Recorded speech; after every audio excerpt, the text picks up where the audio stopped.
The living room felt colder than usual. Not in the literal sense, the thermostat blinked its usual 72 degrees, but there was a silence in the air that I couldn't shake. I sat on the couch, staring at the pair of sunglasses on the coffee table.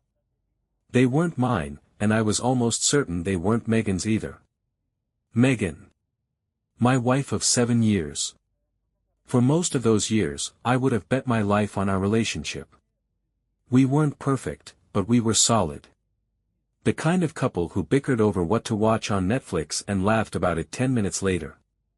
The kind of couple who shared inside jokes about the neighbors and stayed up too late reminiscing about our honeymoon in Italy. But lately, Megan seemed like a stranger. It started subtly, a missed kiss goodbye here, a forgotten text there. She began working late more often, with vague excuses about deadlines and office politics. She was always on her phone, quickly locking the screen whenever I walked into the room. When I asked if everything was okay, she'd smile, but it didn't reach her eyes. Just stressed, she'd say.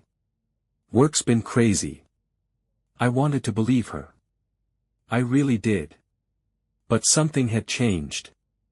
Megan used to light up when we talked about our future, trips we'd take, renovations we'd make to the house. Now, those conversations were met with curt nods or mumbled agreements. She seemed miles away, even when she was sitting right next to me. Then there were the small things, like the sunglasses. I found them on a Sunday afternoon. I was cleaning the living room, a habit I'd picked up since Megan started spending more time at work. She claimed the clutter stressed her out, and I figured I'd help out where I could. As I wiped down the coffee table, my hand bumped against a pair of aviators with mirrored lenses. Hey, babe. I called out. Megan was upstairs, presumably sorting through a pile of laundry she'd brought down the night before. Are these yours? She appeared in the doorway, her hair pulled into a loose ponytail, and glanced at the sunglasses. Her reaction was almost imperceptible, a flicker of something that disappeared as quickly as it came. Oh, no. I think those might be yours, she said with a casual shrug. Didn't you get a pair like that last summer? I frowned. I don't think so. They don't look familiar. Well, I don't know then, she said, turning back toward the stairs. Maybe you left them in the car, and they just ended up here. I watched her retreating figure, her tone light and dismissive. But something about her answer felt off. I hadn't worn aviators in years, and Megan knew that. She had even teased me once about how they made me look like a wannabe pilot. I turned the sunglasses over in my hands, inspecting them. They were scuffed slightly on the bridge, the kind of wear you'd expect from being tossed into a bag or pocket. Definitely not new. And yet, they didn't belong to either of us. I set them back down, telling myself I was overthinking it. But as the hours ticked by, I couldn't shake the feeling that the sunglasses were more than just a misplaced item. They were a symbol, a crack in the foundation of something I thought was unbreakable. Dinner that night was a quiet affair. Megan had ordered takeout, citing exhaustion from her weekend errands. As we ate in front of the TV, I tried to bring up the sunglasses again, casually, as if it had just crossed my mind. Did you ever figure out where those aviators came from? I asked, keeping my tone neutral. She didn't look up from her plate. Nope. Maybe a friend left them here. You know how people are always forgetting stuff. I nodded slowly, though the explanation didn't sit right. We didn't have people over often, and when we did, it was usually couples. None of the women in our friend group wore sunglasses like that. And the men? Well, I would have remembered if they had. Still, I let it drop. Pressing her about it wouldn't do any good, not if she was already brushing it off. But a part of me, a small, gnawing part, wondered if there was more to the story than Megan was letting on. The next morning, I left for work before Megan. It was a habit of ours, me out the door by 7:30, her following around 8. I kissed her on the cheek as she sat at the kitchen counter, scrolling through her phone. Have a good day, I said. You too, she replied, but she didn't look up. The sunglasses stayed on the coffee table. When I came home that evening, they were gone. Hey, I said, dropping my bag by the door. Megan was in the living room, curled up on the couch with a glass of wine. Did you move those aviators? She looked up at me, blinking. What? The sunglasses, I said, gesturing toward the coffee table. They're not there anymore. Oh, she said, her face carefully neutral. I must have tossed them in the donation box. I figured if they weren't ours, we didn't need them. Her answer felt rehearsed, too smooth. But I forced a smile and nodded. Makes sense. Inside, though, the unease grew. The sunglasses were gone, but their presence lingered, like a shadow in the corner of my mind. I told myself it was nothing, that Megan was just stressed, that I was letting my imagination get the better of me. But deep down, I knew this was just the beginning. The weeks that followed were a masterclass in subtle avoidance. Megan continued her late nights and private calls, and I kept playing the part of the understanding husband, even as the knot in my stomach tightened. She didn't offer much in the way of explanations anymore, and I had stopped asking. Every time I opened my mouth to bring it up, something in her expression, an air of detachment, almost boredom, made me think better of it. But the sunglasses haunted me. They might have been a fluke, sure, but they'd planted a seed of doubt that was growing fast. And then, just as I was convincing myself to let it go, I found the tie. It was a Saturday morning, and Megan had already left for a yoga class. She used to invite me along to these things, claimed it would help with my stress, but lately, her invitations had dried up. I decided to use the time to tidy up, hoping to shake the nagging feeling that something wasn't right. While vacuuming under the couch, the nozzle caught on something. I crouched down, expecting to find a lost sock or maybe one of Megan's scarves. What I pulled out instead stopped me cold, a black silk tie, neatly folded but covered in dust. I stared at it, my mind racing. Megan had bought me ties over the years, but never one like this. I wore more practical, patterned ones, nothing as sleek or bold as the one I held in my hands. I flipped it over, scanning for a label. Armani. Definitely not mine. Megan didn't wear ties, and we hadn't had a guest over in months.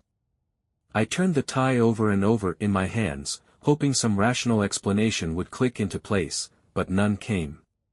A familiar, sinking feeling settled in my chest, the same one I'd felt when I saw the sunglasses. But this time, it was sharper. When Megan came home that afternoon, I decided not to say anything. Instead, I left the tie in the same spot on the coffee table where the sunglasses had sat. I wanted to see if she'd notice it. She didn't. At least, not right away. The following evening, I came home to find the tie gone. Just like the sunglasses. Hey, did you see that tie on the coffee table? I asked casually, trying to gauge her reaction. Megan didn't look up from her phone. Yeah, I threw it out. Probably yours from forever ago, right? Mine. I echoed, keeping my tone light. She set her phone down and glanced at me, her face unreadable. It looked old. I figured you didn't need it. I nodded, pretending to accept her answer, but inside, my suspicion solidified. There was no way that tie was mine, and Megan's nonchalance about it set off every alarm bell in my head. That night, as Megan slept, I scrolled through security camera listings on my phone. My thumb hovered over the "Add to Cart" button more times than I could count. Was I really about to do this? The idea of spying on my own wife made my stomach turn, but the alternative, continuing to doubt, to wonder, to spiral, felt unbearable. If Megan was hiding something, I needed to know. I bought the camera. Installing it was easier than I expected. Megan spent most of her evenings in the bedroom, claiming it was quieter for her work calls. I waited for a night when she was out late, another client dinner, she said, and set up the tiny, unassuming device on a shelf, nestled among some decorative books. It had a wide-angle lens that covered the whole room, and I made sure the indicator light was off. Unless she was looking for it, she'd never notice it was there. I told myself it was just a precaution. Maybe I'd check the footage once, find nothing, and feel like an idiot for doubting her. Maybe the sunglasses and the tie really were meaningless coincidences, and Megan's distance was just a phase. But as I stared at the camera feed on my phone, a live view of our neatly made bed and Megan's side of the room, I felt a deep unease settle over me. What if I was right? The first night's footage was uneventful. Megan came home, brushed her teeth, and went straight to bed, scrolling on her phone for a while before turning out the light. I watched the playback twice, feeling a mix of relief and embarrassment. Maybe I really was imagining things. But 2 nights later, everything changed. I was working late at the office when the notification pinged on my phone, motion detected in bedroom camera. My pulse quickened as I unlocked my phone and opened the app. The live feed loaded slowly, the spinning wheel taunting me. When the image finally appeared, I froze. Megan was in the room, but she wasn't alone. A man stood with his back to the camera, his frame broad and confident. Megan was sitting on the edge of the bed, her face turned up to him with a soft smile, one I hadn't seen in months. My heart pounded as I watched the man lean down, his hand resting on Megan's knee. She laughed softly, the sound muffled but unmistakable. Then she reached up, brushing her fingers across his arm in a way that felt too familiar, too intimate. I closed the app, my hands trembling. The room around me seemed to blur, the fluorescent office lights too bright, too harsh. I couldn't believe what I'd just seen. But at the same time, I could. The sunglasses. The tie. The late nights and private calls. It all made sense now, and the weight of it threatened to crush me. I spent the drive home in a haze, my thoughts racing. What was I supposed to do now? Confront her? Pretend I didn't know? The image of her with that man played on a loop in my mind, each repetition stinging more than the last. When I got home, Megan was in the living room, scrolling through her phone. She looked up as I walked in, her expression neutral. "Hey," she said. "How was work?" I stared at her, searching for any sign of guilt, any crack in her facade. But she looked the same as always, calm, composed, utterly unbothered. "Fine," I said, my voice tight. "Long day?" She nodded, already looking back at her phone. I stood there for a moment longer, the words on the tip of my tongue. But I swallowed them. Not yet. I needed more. I needed to be sure. I headed upstairs, leaving her in the glow of her screen. My mind was already spinning, plotting my next move. The game had changed, and I was done playing by her rules. The footage was worse than I'd imagined. It wasn't just a passing touch or a suspicious glance. It was undeniable. There, on my phone screen, was Megan, leaning against the bedroom dresser, laughing softly as Daniel, the man from the previous footage, stood close enough to touch her. And touch her he did. He traced her jawline with his fingers, his hand slipping down to her waist as if it belonged there. Megan didn't pull away. She didn't flinch. She smiled, her eyes warm in a way I hadn't seen in what felt like years. The timestamp on the footage read 11:47 p.m.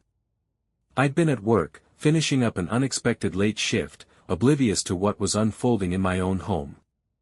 They moved to the bed, Daniel sitting while Megan settled next to him, her hand resting on his thigh as they talked in hushed tones. Intimacy clung to every movement, every look. I shut off the video, my chest tightening. I couldn't watch anymore. The next morning, I sat at the kitchen table, staring into a cup of coffee I couldn't bring myself to drink. Megan came downstairs around 8, looking fresh-faced and unbothered. She smiled at me as she poured herself a cup, and the casualness of it, the normalcy, made my stomach turn. "Morning," she said, sliding into the chair across from me. "You're up early." I looked at her, taking in every detail, the soft waves of her hair, the light dusting of makeup, the relaxed smile that once comforted me. Now, it felt like a mask. "We need to talk," I said, my voice steady. Her smile faltered. "What about?" I leaned back in my chair, folding my arms across my chest. "About last night." Her brow furrowed in confusion, or at least the appearance of it. "Last night? What do you mean?"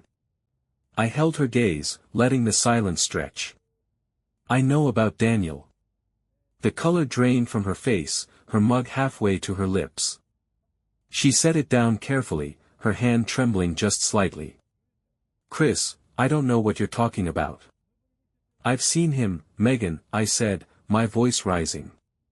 "In our bedroom. With you." Her eyes widened, but she quickly recovered, shaking her head. "You must be mistaken. Chris, I think you're overreacting." "Overreacting?" I said, laughing bitterly. "Don't insult my intelligence, Megan. I installed a camera. I've seen everything." The words hit her like a slap. She froze, her mouth opening and closing like a fish out of water. You what?" "I put a camera in the bedroom," I said, my voice hard. "Because I knew something was wrong. And guess what? I was right." Megan's expression shifted, her shock giving way to anger. "You put a camera in our bedroom? Without telling me? That's an invasion of privacy, Chris. How could you? Don't you dare turn this on me," I snapped, cutting her off. "I wouldn't have needed to if you hadn't been sneaking around with him." She stood, her chair scraping loudly against the floor. "You're unbelievable. Spying on me? What kind of husband does that? What kind of wife does this?" I shot back, pulling out my phone. I opened the footage, the scene playing out in silence as I held it up for her to see. Megan's face crumpled as she stared at the screen. She sank back into her chair, her hands covering her face. "Chris. How long has it been going on?" I demanded, my tone cold. She didn't answer. "How long, Megan?" I repeated, slamming my hand on the table. 3 months, she whispered, her voice barely audible. "It's only been 3 months." The admission knocked the wind out of me. I'd suspected it, but hearing her say it was different. It made it real. "Why?"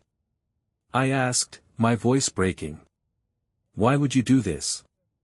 Megan looked at me, her eyes brimming with tears. "I don't know. I didn't mean for it to happen." "Didn't mean for it to happen?" I repeated, incredulous. "That's your excuse."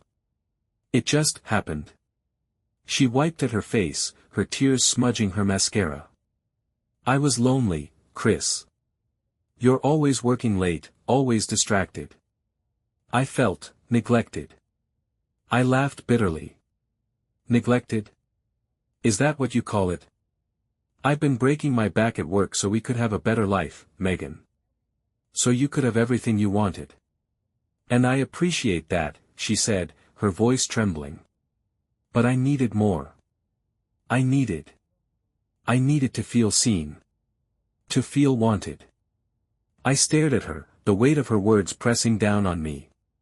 "So instead of talking to me, instead of telling me how you felt, you decided to have an affair?" "I didn't plan it," she said desperately. It spiraled. I didn't know how to stop." "You didn't want to stop," I said, my tone cutting. "Don't lie to me." Megan broke down, sobbing into her hands.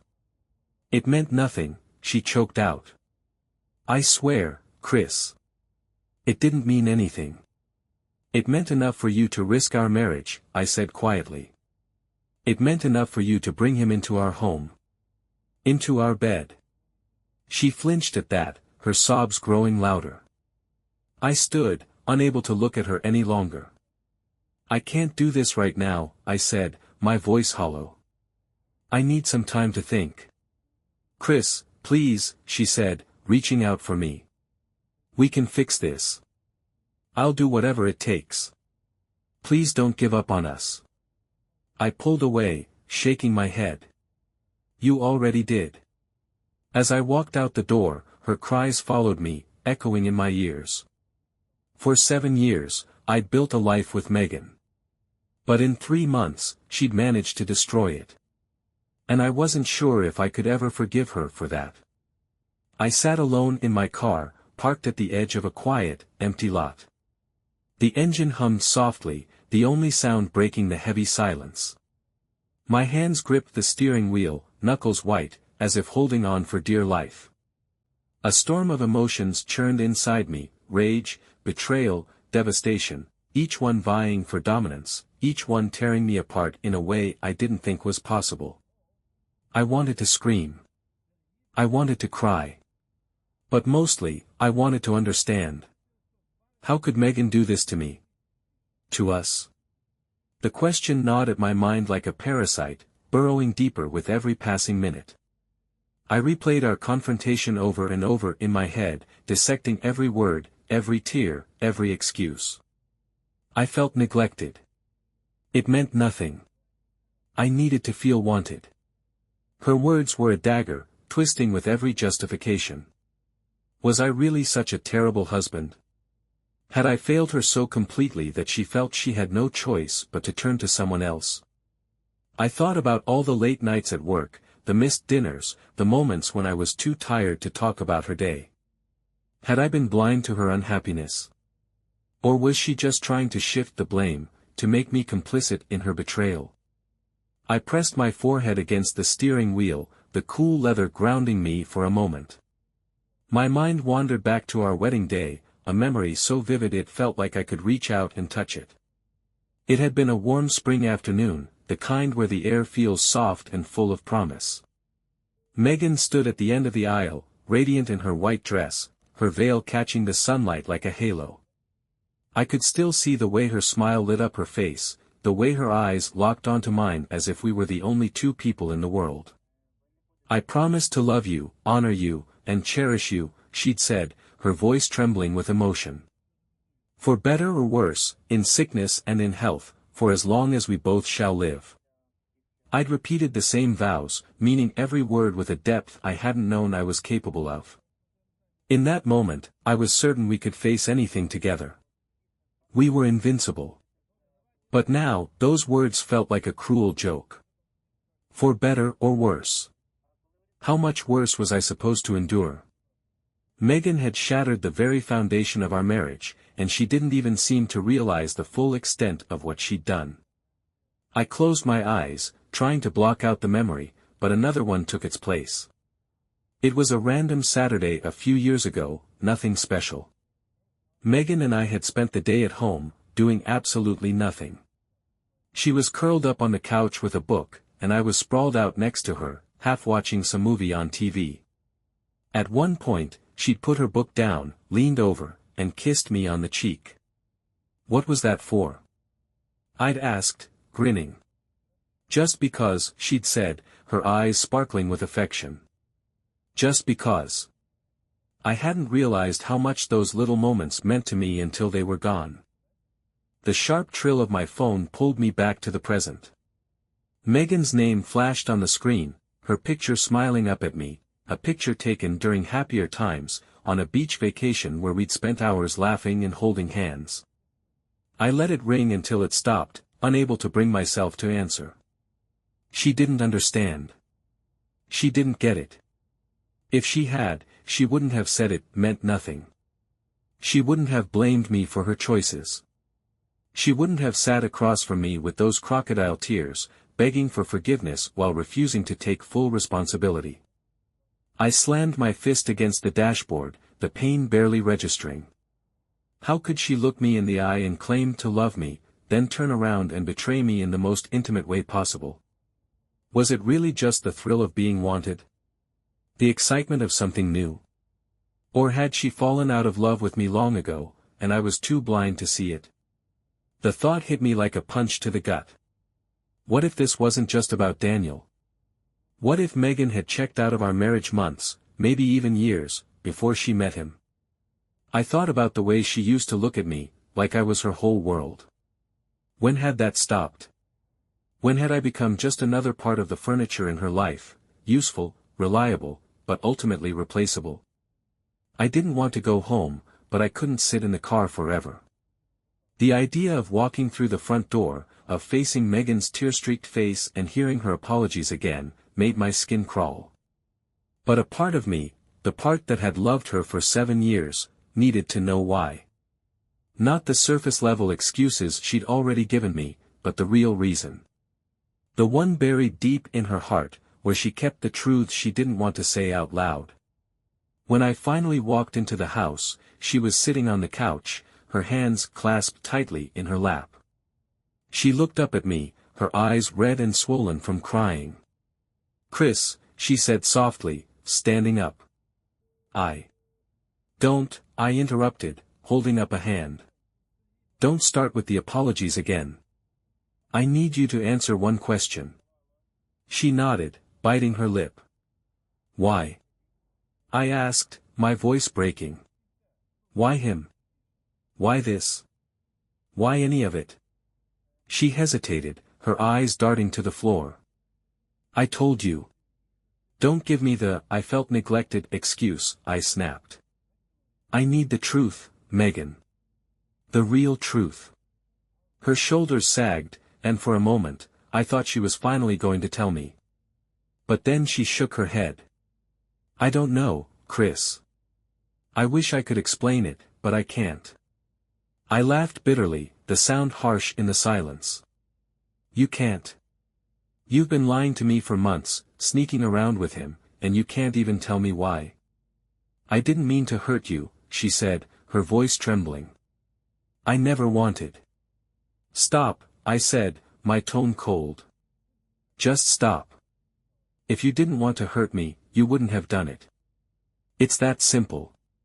Her tears started again, but I couldn't bring myself to care. I was too numb, too hollowed out by the weight of everything she'd done. "I gave you everything," I said quietly. "I loved you, Megan. I trusted you. And you threw it all away. For what? For him." She opened her mouth to respond, but no words came out. And in that moment, I realized I didn't need to hear anything else. She'd already said enough. That night, I slept on the couch. I didn't have the energy to pack a bag, and I couldn't bear to lie in the same bed where she'd been with him. As I stared at the ceiling, my mind racing with everything I'd lost, one thought rose above the rest. This wasn't just the end of our marriage. It was the end of the life I thought I knew. And the beginning of something I wasn't sure I was ready for. The morning after our last conversation, I sat in the quiet of the kitchen, staring at my untouched cup of coffee. The events of the past few days had drained me completely. Megan's betrayal was a wound that refused to close, and her excuses had only poured salt into it. But beneath the sadness and anger, a small spark of clarity emerged, a sense that it was time to stop dwelling on the why and start focusing on the what's next. I wasn't going to let her define the rest of my life. That afternoon, I called Paul, my oldest friend. We'd known each other since college, and he'd been through a rough divorce himself a few years back. He answered on the second ring, his familiar voice steady and warm. "Chris," he said. "I've been waiting for you to call. How are you holding up?" I told him everything. The sunglasses, the tie, the surveillance footage, the confrontation. Paul listened without interrupting, letting me get it all out. By the time I finished, my voice was hoarse, but the weight in my chest felt lighter. "You did everything you could," Paul said after a long pause. "But it's clear she made her choice. Now it's time for you to make yours." "I don't even know where to start," I admitted. "Start by protecting yourself," he said firmly. "Talk to a lawyer, get your finances in order, and take back control of your space. She doesn't deserve to share it with you anymore." Paul's words lit a fire in me. He was right. Megan's actions had already taken so much from me, but I still had the power to reclaim what was mine, my home, my future, and my self-respect. The next day, I met with a divorce attorney. Walking into the office felt surreal, like I was watching someone else's life unfold. But as I sat across from the lawyer and explained my situation, the surrealness gave way to a sense of purpose. Every step, outlining our assets, discussing next moves, felt like a brick being laid in the foundation of a new life. By the end of the meeting, the papers were drafted and ready to be served. Megan would get them by the end of the week. Back home, I took the first tangible step toward moving on. I changed the locks. It felt symbolic, closing the door on a chapter of my life that had been tainted by lies. As the locksmith worked, I began packing Megan's belongings into boxes. It was a strange process, touching the items that once represented shared memories and now felt like remnants of a life that no longer existed. I worked methodically, folding her clothes, stacking her books, and placing her trinkets in neat rows. Each item I packed felt like another step away from the pain and closer to freedom. By the time I was done, there were 6 boxes by the front door, labeled and ready for her to pick up. Finally, I sent her a text. "Megan, your belongings are packed and by the door. Pick them up tomorrow when I'm not home. The locks have been changed. You'll be served the divorce papers soon. There's nothing left to discuss. I wish you the best, but this is the end for us. Chris." She didn't respond right away, and I didn't expect her to. But the silence that followed felt more peaceful than the chaos of the past few weeks. For the first time, I felt like I was regaining control, like I was reclaiming my life. The next day, Megan came while I was at work. When I got home, the boxes were gone, and the house was quiet. It should have felt empty, but it didn't. It felt like the beginning of something new. I walked through the rooms, taking in the silence, the absence of her presence. It hurt, of course it did. But beneath the hurt was a glimmer of something else, hope. In the weeks that followed, I started to rebuild. I threw myself into work, picked up old hobbies I'd abandoned, and reconnected with friends I hadn't seen in years. Slowly but surely, I began to feel like myself again. There were hard days, of course. Days when the anger resurfaced, when I replayed our confrontation in my mind, wishing I'd said or done something differently. But those days grew fewer and farther between. Through it all, I kept coming back to one realization: Megan's betrayal wasn't about me. It wasn't a reflection of my worth or my failures. It was a choice she made, a reflection of her own flaws and insecurities. And I refused to let it define me. Looking back now, I see Megan's betrayal for what it was, a painful ending, but also a necessary one. It forced me to reevaluate my life, to confront truths I'd been avoiding, and to take control of my own happiness.